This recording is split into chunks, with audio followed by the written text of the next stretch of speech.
little fox. Anne of Green Gables, Chapter 11. A Dare is Accepted.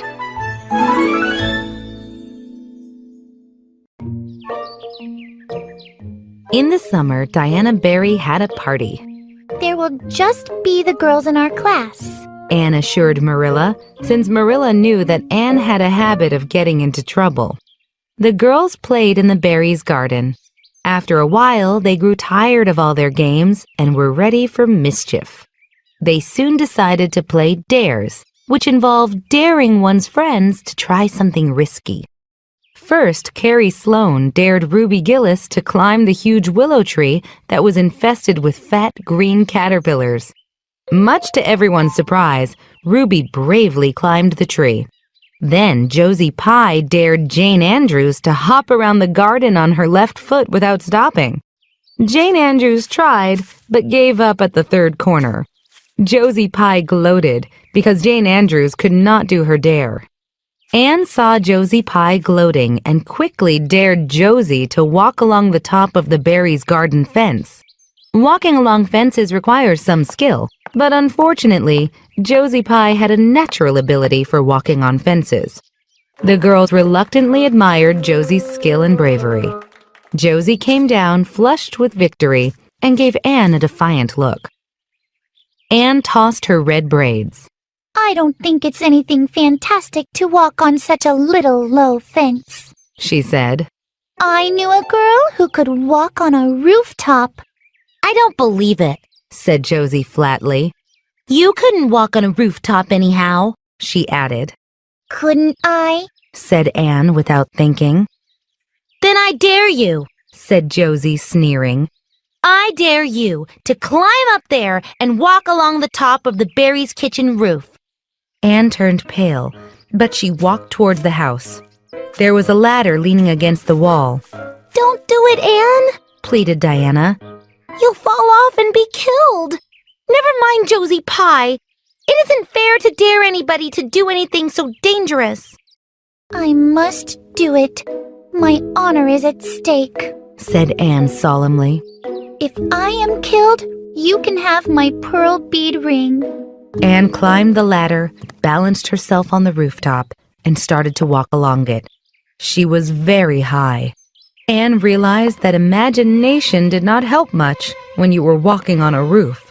Nevertheless, she managed to take several steps before the catastrophe came. She swayed and then fell, sliding off the roof and landing head first in a garden of vines. The girls below screamed. When Diana and the other girls, except for Ruby Gillis, who had gone into hysterics, rushed around the house, they found Anne lying in the tangled vines. She was very pale and limp. Anne, are you dead? Shrieked Diana, throwing herself on her knees beside Anne. Anne sat up, dizzy. No, Diana, she said uncertainly. I am not dead, but I think I am unconscious. The girls were immensely relieved by Anne's words, especially Josie Pye. When Mrs. Barry appeared, Anne tried to get to her feet, but she fell back with a sharp little cry of pain. What's the matter? Where have you hurt yourself? Demanded Mrs. Barry. My ankle, gasped Anne. Marilla was in the orchard when she saw Mr. and Mrs. Barry and a procession of girls coming toward the house. Mr. Barry carried Anne in his arms, with her head limp against his shoulder. At that moment, Marilla had a revelation. Before, she had admitted that she liked Anne. No, that she was very fond of Anne. But now she knew that Anne was dearer to her than anything on earth. Mrs. Barry, what happened? Marilla gasped. Mrs. Barry had never seen Marilla look so pale and anxious. Anne herself answered, lifting her head. Don't be frightened, Marilla.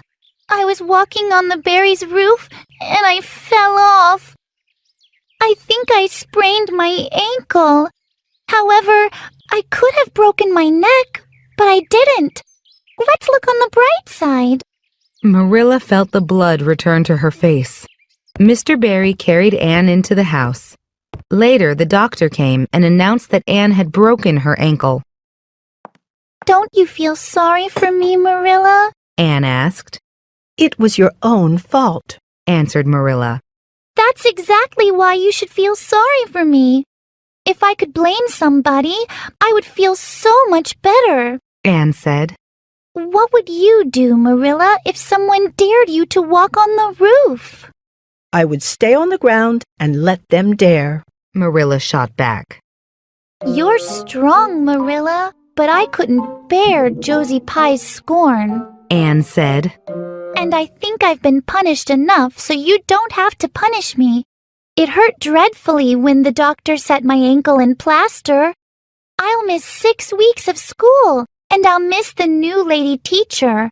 She won't be new by the time I'm at school. And Gilbert, everybody, will get ahead of me in class. Over the next 6 weeks, Anne had many visitors.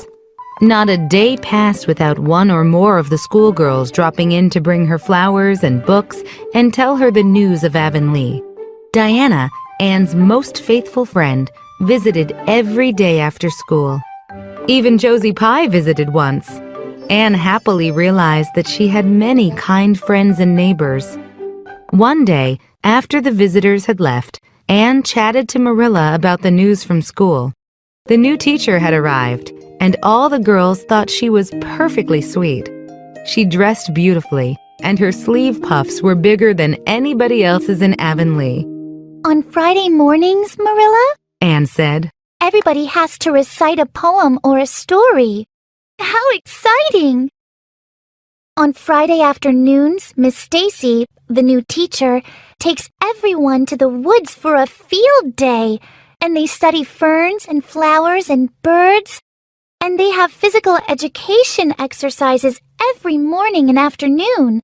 Mrs. Lynde says it's ridiculous, but I think it's splendid. I believe Miss Stacy will be a kindred spirit. There's one thing that's quite clear, Anne, said Marilla. Falling off the Barry's roof hasn't injured your tongue.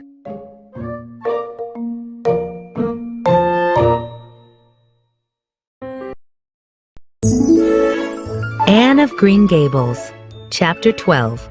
Matthew insists on puffed sleeves. Matthew was sitting in the kitchen when Anne and her schoolmates burst into the room. They were laughing happily and did not see Matthew. He watched them shyly and became aware there was something different about Anne compared to the other girls. What was it? He could not ask Marilla. She would say the only difference between Anne and the other girls was that they were sometimes quiet, while Anne never was.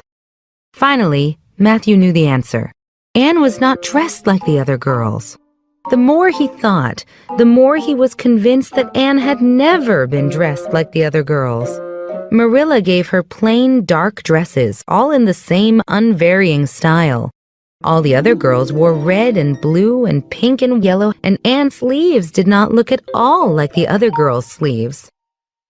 It must be all right, he thought. Marilla knew best, and Marilla was bringing her up. But surely it would do no harm to let the child have one pretty dress, something like what Diana Barry wore.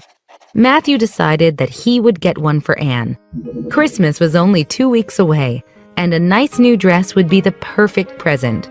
The next evening, Matthew went to Carmody to buy the dress. Matthew decided to go to Samuel Lawson's store instead of William Blair's store. The Cuthberts had always gone to William Blair's store, but William Blair's 2 daughters served customers there, and Matthew felt very shy around them. He would go to Lawson's, where Samuel would serve him. Alas, Matthew did not know that Samuel had a new female shop assistant. Miss Harris, the new shop assistant at Lawson's store, was dressed very smartly and wore bracelets that glittered and tinkled. Matthew was confused to see her, and all those bracelets made him even more nervous. How can I help you, Mr. Cuthbert? She asked. Have you any, garden rakes? Stammered Matthew. Miss Harris looked surprised. It was the middle of winter, and there were no leaves to be raked. I think we have 1 or 2 rakes left, she said. but they're upstairs. I'll check. Miss Harris returned with a rake and asked. Anything else, Mr. Cuthbert? Matthew tried again. Well, since you're asking, I might, buy some pumpkin seeds. Miss Harris had heard that Matthew Cuthbert was odd. She now concluded that he was crazy. We only keep seeds in spring. She explained. Yes. Stammered the unhappy Matthew. He paid for the rake. While Miss Harris was counting his change, he made one last desperate attempt. Well, now, if it isn't too much trouble, I might get I'd like to look at some sugar.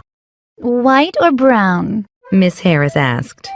Oh, brown. Said Matthew, with beads of perspiration on his forehead. When Matthew got home, he hid the rake in the tool shed, but he carried the sugar in to Marilla. Brown sugar? Why did you get that? Marilla asked.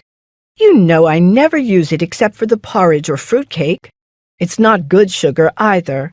William Blair doesn't usually keep sugar like that. I thought it might come in handy sometime, said Matthew. Matthew finally decided that a woman's help was needed. Marilla was out of the question because she would surely object to the idea of a pretty dress for Anne. This left Mrs. Lynde. Mrs. Lynde said, "You want me to pick out a dress for Anne? Of course I will. I'm going to Carmody tomorrow. Do you have anything in mind? No? Well, I'll use my own judgment then," Thank you, Rachel. mumbled Matthew. He continued, I'm not sure, but I'd like the sleeves to be in the new fashion. "Puffs? Of course. I'll choose the very latest fashion." When Matthew had gone, Mrs. Lynde said to herself, "Thank goodness that poor girl will get to wear something decent. The way Marilla dresses her is ridiculous." But Matthew noticed it. That man is waking up after being asleep for 60 years. Marilla knew that something was up, but she didn't guess what it was until Mrs. Lynde brought the dress over on Christmas Eve.